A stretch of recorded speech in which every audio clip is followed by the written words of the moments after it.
Hi, good people, and welcome to our Holy Week series. I am so glad you decided to tune in with us today. Today is not my personal favorite, but it is one of my favorites. As the week goes on, I kind of get more sentimental about each of them. Maundy Thursday is one of my favorites for a lot of personal reasons. And I think for a lot of biblical reasons, if you will. So Maundy Thursday, ironically, I didn't have a clue what Maundy Thursday was until I went off to school and went to a church under watch care, and they had a Maundy Thursday service. And in their Maundy Thursday service, they serve communion. And so upon a little bit further digging, I found out that Maundy Thursday is the day where Christ sits at the table with the 12 disciples. They walk in the room and he washes feet. He washes the feet of all of his 12 disciples. He washes Peter's feet. He washes John's feet. He washes Matthew's feet. He washes the feet of the 12 disciples. Actually, he doesn't wash Matthew's feet because Matthew wasn't a disciple. But he begins to wash their feet. And he even washes Judas's feet, knowing that that was the very night that he would be betrayed. That is the night that he would kiss him and hand him over to the authorities, and everything would begin that night. Maundy Thursday, after he's washed feet and he's explained to them that honor and leadership and authority has nothing to do with how much you can make people do, but rather how much you can serve, how far you're willing to go to serve.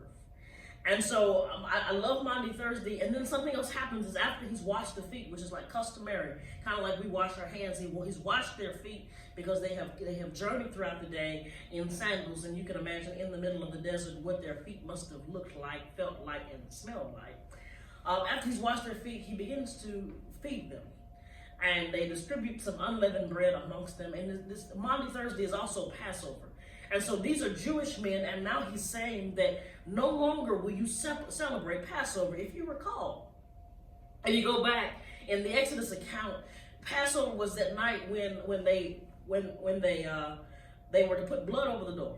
And as they were to put over the blood of the door, the death angel was coming to pass by, but if they were covered in blood, if their home was covered by blood, they would not be harmed. And for years and years to come, God made this admonition. He said, do not forget what I did. Do not forget how I spared your firstborns and your household. Do not forget that I covered you in blood and that you were protected and kept. And so there was this sense to remember. This Passover was all about remembrance. The Exodus was all about remembrance, because it didn't matter that God had done such marvelous things for the children of Israel if they didn't tell their children about what God had done. And so they were thinking they were coming to celebrate Passover. They thought that they were doing the thing that they had always done, and they sit down and they break the bread, and Christ says, there's a new meaning to all of this. The next time you sit down to this Passover meal, the next time you sit down, I want you to break this bread and drink of this cup. And I want you to remember what I did for you. I want you to go back, and I know that you've been celebrating Passover since your birth. From the time that you were circumcised at 8 weeks old, Passover was a thing that was a part of you. But I want you to, this is now has a new meaning, because now the real sacrifice, the bread is my body and the cup is my blood. And what you're about to experience in the next 3 days, I'm telling you, you do not want to forget what has happened. And so we go from celebrating Passover to celebrating communion. We go from celebrating Passover to celebrating Maundy Thursday. We go from celebrating Passover to celebrating the resurrection. And it becomes symbolic. Now, I think because I am a Baptist and we do partake of communion once a month on the first Sunday of the month, that it is very easy or customary for me to get in a rut and say, oh, well, it's just communion. But I think that every now and then we got to really pause, because we're supposed to come to that table and with a sense of remembrance. We're supposed to come to that table with a sense of passion. We're supposed to come to that table with a sense of consecration and say, you know what? There is no forgiveness of sin without the remission. There is no remission of sin without the shedding of blood. There is no me without him. My sin debt I could not afford. And so he paid it. And much like the Jews celebrated Passover to denote that they came out of slavery, I'm celebrating communion to denote that I came out of soul slavery. See, and it's kind of deep, because the the Jews, when they came out of slavery, they were coming out of physical and mental bondage. The physical bondage of slavery and the mental bondage that came with it.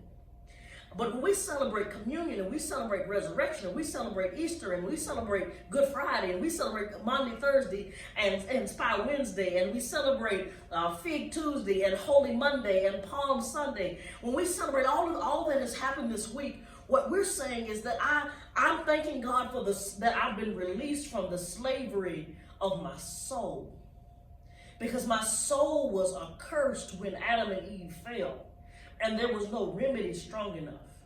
And so I think we got to pause. I know all week we've been pausing and talking about remembering, but you really got to pause. And I would admonish you to go find you a cup and some juice and to take a minute and pause and say, God, I thank you that your body was broken so that mine wouldn't have to be. I thank you that your blood was shed so that I wouldn't have to lose any blood. Because if I had to bleed every time that I sinned, if I had to die every time that I sinned, I would have died a long time ago. And so I love Maundy Thursday. And I love, like I said, I love Maundy Thursday for personal reasons. And I love Maundy Thursday because of what it represents in our Bible. But I think whenever we keep a spirit of remembrance, it's so much harder to go back. It's so much harder to falter and to fall. We're going to fall. But it's so much harder to fall into sin that we've been repetitiously in when we have on the forefront of our mind of how much God has done for us to bring us so far. I'll catch y'all tomorrow for that holy day of Good Friday. Like I said, I get more excited about Holy Week the further we get into it because the days become more and more significant. I look forward to hearing from you. Y'all be blessed.